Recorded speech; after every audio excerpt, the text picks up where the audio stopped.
Dig with everyone, welcome back to my sitting room. My name is Diesel and you're as always most welcome. Am I wearing the same shirt I wore in the last video? Yes I am, pumping them out, just moving location. So inconspicuous, ooh. Today we're going to be reviewing a book. That book is Only Ever Yours by Louise O'Neill. That's explanation enough. So what's it all about? Well, Only Ever Yours is set in a world where baby girls are no longer naturally born. Instead, women are produced. They are mass bred for the pleasure of men, and they are brought up in these boarding schools and specifically taught the art of pleasing men. And after their graduation, they can become one of three things. A companion, which means they are permitted to live with their husband and breed their sons until they are considered no longer useful. They can be a concubine, which is basically a sex slave, or they can be a teacher, which if you're a teacher, you have been deemed not hot enough or pleasing enough to be a concubine or a companion, and therefore you're kind of a plain Jane, so you will stay to teach the next level of children how to be perfect women for men. The story follows the lives of Frida and Isabel, who have been best friends since they were produced, and they are really most likely going to be companions. They're the highest rated girls in their year because the girls in the school work off a rating system where people from the outside world can rate them on looks and never intelligence, looks and skill and cooking and blah blah blah. And the higher you are, the more likely you are to become a companion. But the last year, things suddenly change in their lives, and Isabel does the most unthinkable thing and starts to put on weight. And this really throws out the whole dynamic of the world that they have both known, and which is tossed then again through the arrival of boys, because in their whole lives these girls have never spent time with boys, and suddenly they are being introduced to boys because at this stage in the boys' lives they get to choose who they want as a companion. Basically they're deciding the fates of all these girls. And things start to turn kind of nasty when Frida suddenly has to choose between love, friendship, and basically all she's ever known in her world. This book is one that I really find it hard to collect my thoughts on. It's not that it invoked a revolution inside of me, but it really emotionally affected me as a woman and as a person. Obviously, it's quite a it's an exaggerated version of society, but there are still lots of things that ring true to our society, which is fucking terrifying. Like, I had a conversation with someone who had read the book, and I was like, imagine it. This doesn't seem that much of a fantasy when you think about what could happen in the future.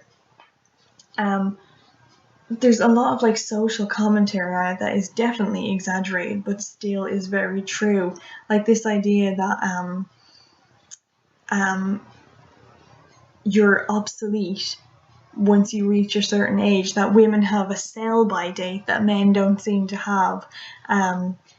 In the book, women are literally killed after 40 because who would ever want to be over 40? I mean, your looks are decreasing and your ovaries have basically shriveled inside you. Like, what is the use of you? And there were women in this book who volunteered to have themselves killed early so their husband won't have to deal with an older model of woman. There's also a commentary in it about this girl who's beaten by her husband, and she speaks out about it, and the girls in the school are like, why didn't she just say she walked into a door? Why would she put that out in public? That's something you deal with at home, which is very much the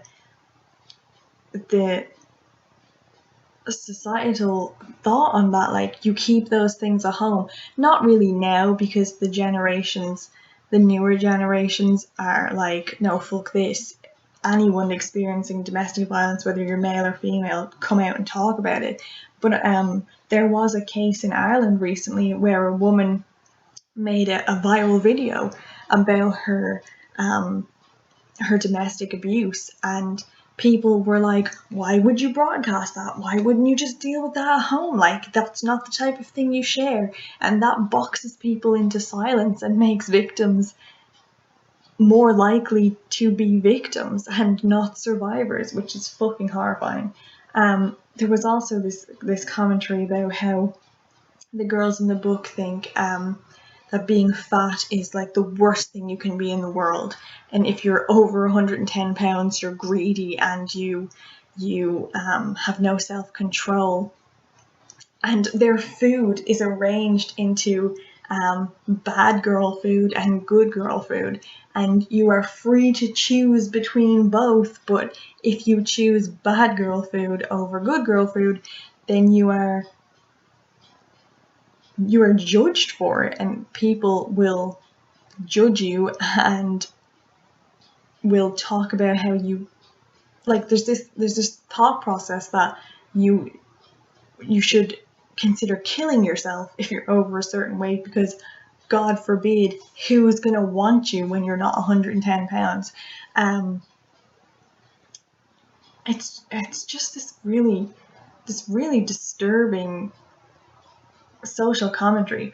And another thing that really got to me about it is the girl on girl hate in this book.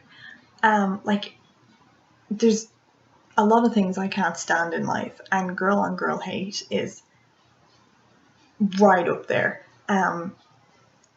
These girls are just so intensely awful to each other, and it's not like a thing that doesn't happen, because it does. Of course it does.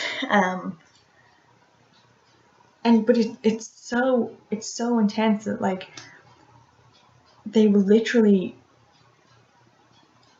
I can't really tell you what happens without spoiling it for you, but it just made me so angry to think that there are girls out there who will judge other girls on, like, for example, one of the girls in it talks about how when the boys come, they are encouraged to play this game, which means the boys choose the girls and they have to go into this closet with them. But they say it's called 70 heavenly, or heavenly 70 or something, where they go into this closet, and this girl who wants to be a companion, there's also girls that want to be concubines instead of being companions, but they're not told that concubines are basically sex slaves. They're just, it's kind of sold off to them as, oh, you live in a harem and all these boys will come visit you and be so lovely, whereas they're actually quite oftenly raped, but it's romanticized. But she says this girl can't understand why anyone would want to be a concubine, and she's like, oh, the boys just choose these girls because they're easy. And she's talking to Frida, who's the main character, and she's saying to Frida, like, you want to be a companion, so you have to say no. But then at the same time, she's telling Frida that you can never say no to a boy. So she's shaming Frida for being frigid, but also telling her that she has to be pure and light or no boy is ever going to want her. But then she's saying you can't say no, and at the same time shaming these girls for not saying no. It's a real double standard, and that happens with girls all the time. Men do it too to girls, but I will totally admit that girls do that too. That's why in my friends group, if someone calls another girl a slut or a whore, not having it, no, keep your opinions to yourself. I could go on for ages talking about how disturbing this book was, but it was a really heavy read. It's not an easy read at all. It's immensely depressing. Like, I had to come out of this book and read some full-on fucking fantasy, YA, like, oh, I just needed to. When it was over, I took a breath of relief and I said to my mom, "Thank God this is over," because I can't. I couldn't handle it. It was so. There's no lightness in this book. There's never any let up of the extreme pressure. Like, this book is a weight on your shoulders, basically. I'm not saying that it's a bad book. It's immensely good social commentary. Would I call it a feminist book that people are calling it? Personally, I don't see why it's a feminist book. I can see the social commentary of it being feminism, but the overall message, there's no like clear feminist message of it. It's just more of a, this is the type of thing that happens, but obviously exaggerated for entertainment. I have rambled for nearly 8 minutes about this. I apologize. No, I don't apologize. You could stop watching if you want to. Would I recommend it? Not particularly, just because I don't think it's a must read, but if you want to read it, sure. It's not a series, so I can't continue on with it. If you want a light book, this is not the book for you. If you're willing to dive into something that's horrifying, because it's horrifying, take a crack at it, but I wouldn't write home suggesting it to anyone. Yeah. I'm sorry that my thoughts are just so all over the place for this one, but it's a tough one. It's a tough one, and it's not an easy read. Anyway, go raibh maith agus for coming, and salán.